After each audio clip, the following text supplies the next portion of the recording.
తెలంగాణ రాష్ట్ర ప్రభుత్వం ప్రతిష్టాత్మకంగా నిర్వహిస్తున్న ప్రజా విజయోత్సవాలలో భాగంగా నేడు జడ్చర్ల కేంద్రంలోని చంద్ర గార్డెన్స్ లో నిర్వహించిన MEPMA చెక్కుల పంపిణీ కార్యక్రమానికి ముఖ్య అతిథిగా జడ్చర్ల శాసనసభ్యులు జనంపల్లి అనిరుద్ రెడ్డి హాజరయ్యారు.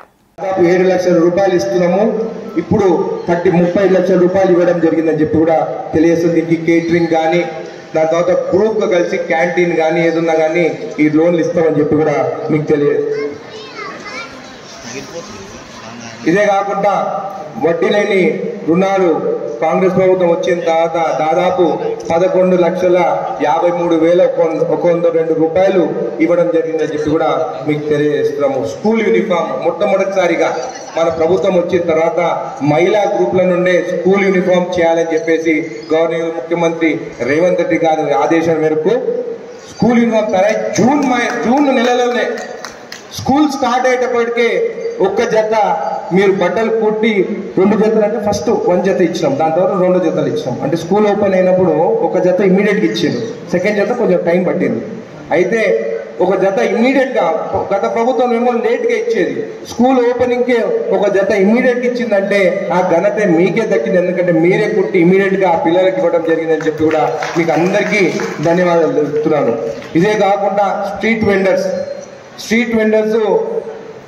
లోన్స్ కి దాదాపు ఐడెంటిఫై చేసింది 2,139. ఇప్పుడు 1,885 మందికి దాదాపు అంటే 10,000 రూపాయలు ఒకటి ఇస్తాం. ఫస్ట్ విడతల దాదాపు 1,90,00,000 రూపాయలు వారికి ఇవ్వడం జరిగింది. సెకండ్ విడతలో 784 మందికి ఇవ్వడం జరిగింది 17,50,000 రూపాయలు. మూడో విడతలో దాదాపు 200 మందికి ఇవ్వడం జరిగింది.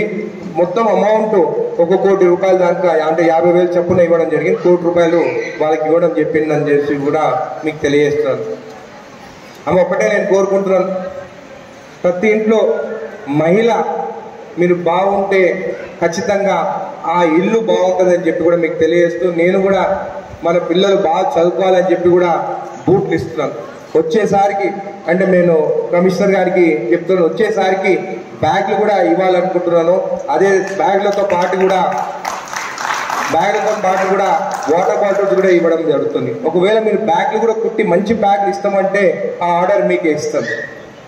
మన జడ్చర్ల నియోజకవర్గంలో దాదాపు 20 జడ్చర్లకి నిధులు ఇంకా తీసుకురావాలి. మున్సిపాలిటీకి ఎందుకంటే డెవలప్మెంట్ కాలేదు, మొత్తం మున్సిపాలిటీకి డెవలప్మెంట్ ఖచ్చితంగా ఈ 4 ఏళ్ళలో కూడా డెవలప్మెంట్ చేస్తా అని చెప్పి కూడా మీకు తెలియజేస్తాను. నీళ్లు కూడా మిషన్ భగీరథ నీళ్లు చాలా ప్రాబ్లం ఉన్నాయి, మోటార్లు పాతే ఉన్నాయి, నీళ్లు సరిగా వస్తలేవు. 10 రోజుల వరకు కూడా మున్సిపాలిటీలో నీళ్ళు వస్తాయి.